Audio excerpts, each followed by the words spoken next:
ওস্তাদে মোহতারাম শেখুল হাদিস আল্লামা আজিজুল হক রাহিমাহুল্লাহ তাআলার নাম শুনে এত বড় একজন আলেম, তিনি ডক্টর, দাওয়াত পেশ করতে বাধ্য হলেন ওস্তাদকে নিয়ে তার ঘরে 1 মাস যাবৎ মেহমান থাকতে। তারই সুযোগ্য সাহেবজাদা জনাব মাওলানা মামুনুল হক দামাত বারাকাতুহুম এখন বয়ান করবেন। আল্লাহ রাব্বুল আলামিন তাকে তৌফিক দান করুন, আমাদেরকেও তার কথাগুলো শুনে তদনুযায়ী আমল করার তৌফিক দান করুন। ফাআউযু বিল্লাহি মিনাশ শাইতানির রাজীম। বিসমিল্লাহির রহমানির রহিম। ওয়া ইন্নাকা লাআলা খুলুকিন আযীম। সাদাকাল্লাহু মাওলানাল আযীম। বয়ান তো যুবকরাই করবেন, যিনি এখন বয়ান করবেন এ সম্পর্কে 2-1টি কথা বলে আমি শেষ করছি। একদিন মদিনায়ে মুনাওয়ারা মসজিদে নববীতে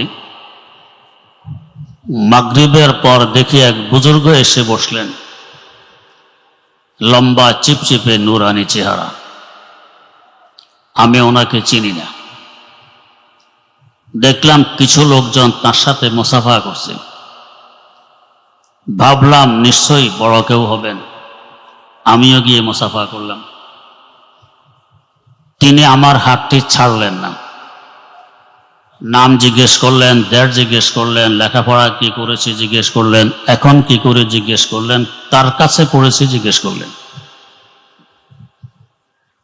তো নাম আসলো আমার ওস্তাদে মোহতারাম শেখুল হাদিস আল্লামা আজিজুল হক রাহিমাহুল্লাহ তাআলা। বললাম যে দীর্ঘ 60 বছর যাবৎ তিনি বুখারী শরীফ পড়ান।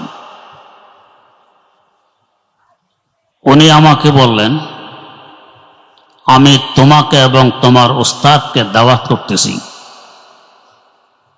মদিনায়ে মুনাওয়ারা আসবে, 1 মাস আমার ঘরে মেহমান থাকবে, তোমাদের উভয়জনের আসা যাওয়ার খরচ আমার দায়িত্বে। উনি আমার নম্বর নিলেন, তার নম্বরও দিলেন। দেশে আসার পর প্রতি সপ্তাহে একবার ফোন দিতেন। প্রথম কথা বলতেন, ইয়া শাইখ দিলাওয়ার কাদ নাসিতা ওয়াদাক।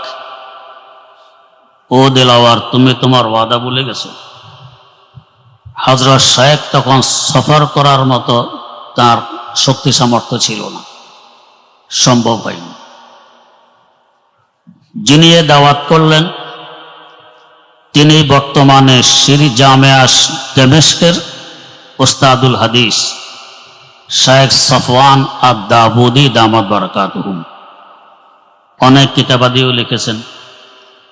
তিনি লিখিতভাবে তার সনদও আমাকে দিলেন। তো বলার উদ্দেশ্য, ওস্তাদে মোহতারাম শেখুল হাদিস আল্লামা আজিজুল হক রাহিমাহুল্লাহ তাআলার নাম শুনে এত বড় একজন আলেম, তিনি ডক্টর, দাওয়াত পেশ করতে বাধ্য হলেন ওস্তাদকে নিয়ে তার ঘরে 1 মাস যাবৎ মেহমান থাকতে। তারই সুযোগ্য সাহেবজাদা জনাব মাওলানা মামুনুল হক দামাত বারাকাতুহুম এখন বয়ান করবেন। আল্লাহ রাব্বুল আলামিন তাকে তৌফিক দান করুন, আমাদেরকেও তার কথাগুলো শুনে তদনুযায়ী আমল করার তৌফিক দান করুন। সুবহানাল্লাহি ওয়া বিহামদি, সুবহানাকাল্লাহুম্মা ওয়া বিহামদিক, আশহাদু আল্লা ইলাহা ইল্লা আনতা আস্তাগফিরুকা ওয়া আতুবু ইলাইক।